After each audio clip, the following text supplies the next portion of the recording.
Inferno, a classic map of the ages, back from 1.6.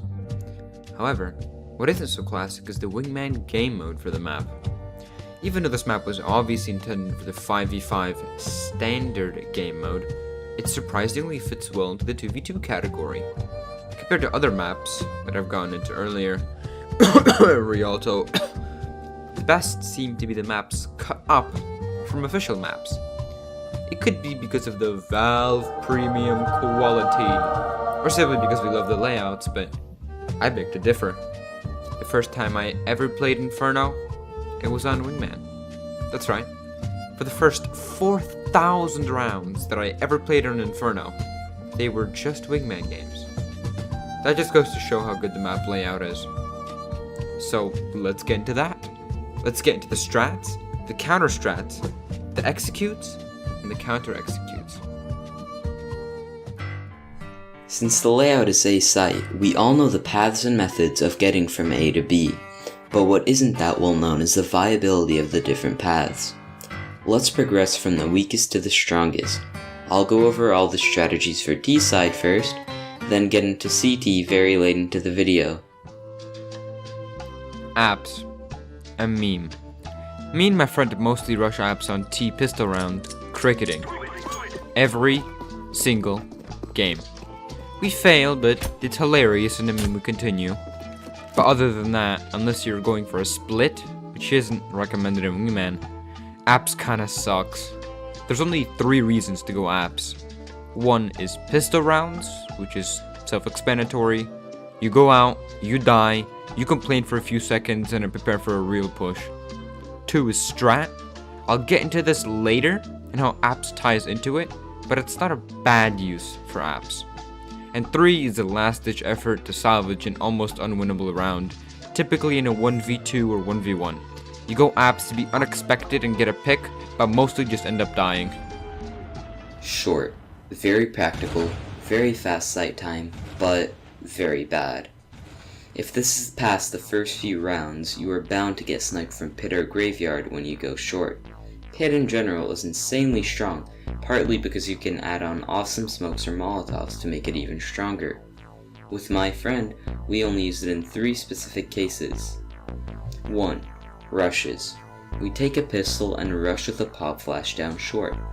That should be relatively safe and fast enough to get a single kill on camping enemies on shorter sight. It will almost always fail, but it's enough to get a bomb plant, which is enough money to get started with a clean economy in the next round. 2.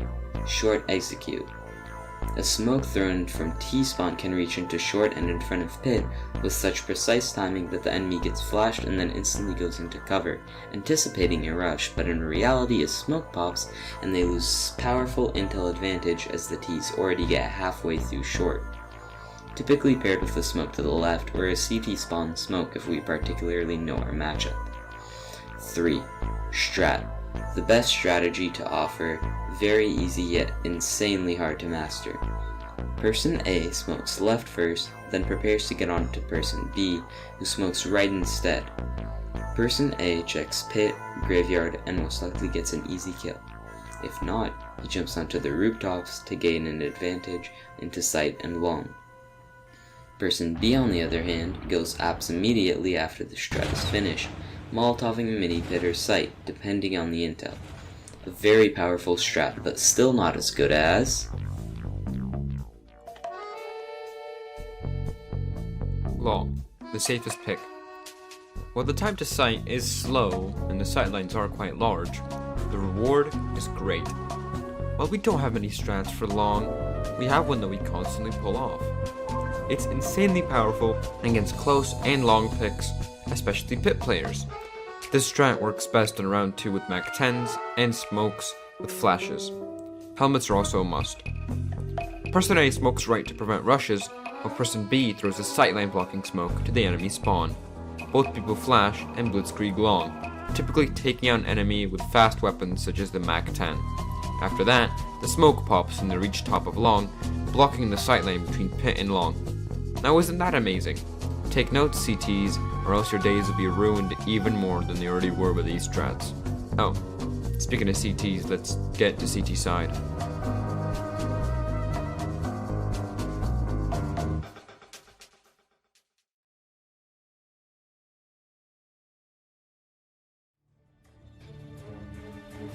The CT side has a lot of different approaches, and most importantly, strats as well.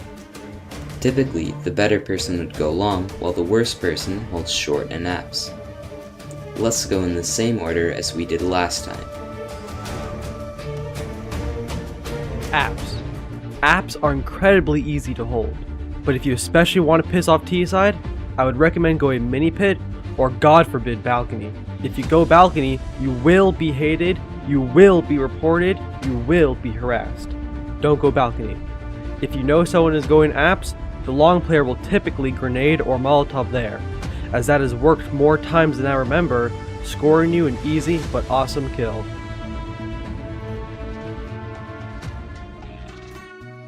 Short. With short, you can hold pit, bike, graveyard, or if you're extra cool, you can get the long player to do a pit one-way smoke. This is extremely powerful, and pulling it off just once will put your enemies in a constant state of fear. This, combined with the long one-way, can make the enemies fear for their ranks, forcing them to split long and apps, making for an easy defense. What other things can you use for short? I mean, not much. Short has many different angles to hold, and yet it still manages to be the most dangerous, likely because it's the shortest path to sight.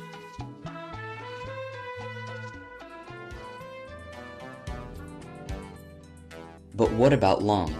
Long does not have many strats. Typically, round 1 we do a traditional split, followed up by a mag 7 strat with an MP5, followed up by a full rush on round 3. I'll get into all those in just a bit. For long, corner and library are both spots that are particularly infuriating to hold, with apps being even worse paired up with a balcony player.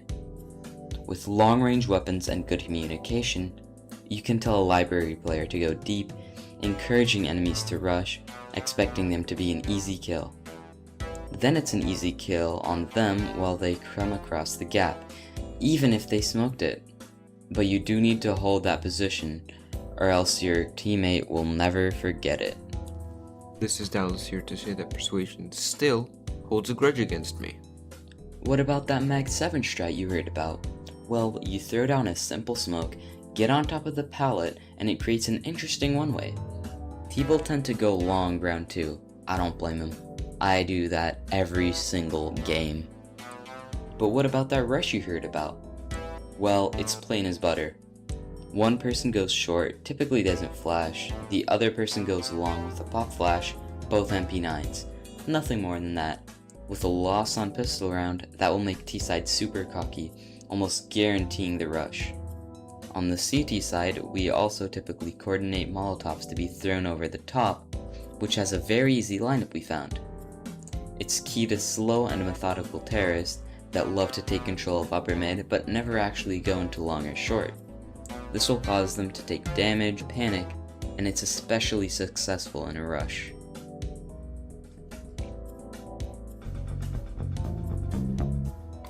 Hello. I just wanted to say thank you. I've been working on this project for a really long time, and I can't believe I finally finished it. Thank you.